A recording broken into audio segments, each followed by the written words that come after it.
Risod police आणि स्थानिक गुन्हे शाखेची धडक कारवाई। 7 वर्षांपासून फरार असलेल्या 3 आरोपींना ठोकल्या बेड्या रिसोड पोलीस आणि स्थानिक गुन्हे शाखेने संयुक्त कारवाई करत 7 वर्षांपासून फरार असलेल्या 3 सराईत आरोपींना बेड्या ठोकल्या।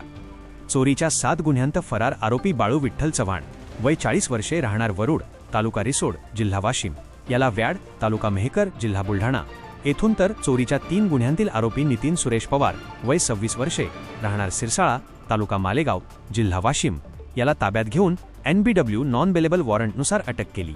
तसेच खावटी वॉरंटमधील आरोपी आवेश अहमद, फारुक अहमद, राहणार पेन्शनपुरा, हिंगोली, याला हिंगोली येथून अटक करण्यात आली।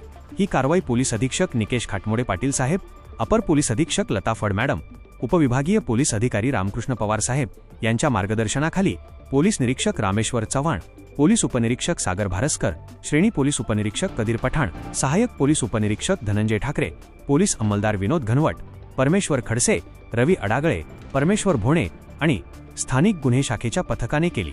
अशा नवनवीन बातम्यासाठी चॅनलला सबस्क्राईब करा आणि पाहत रहा MH न्यूज मराठी।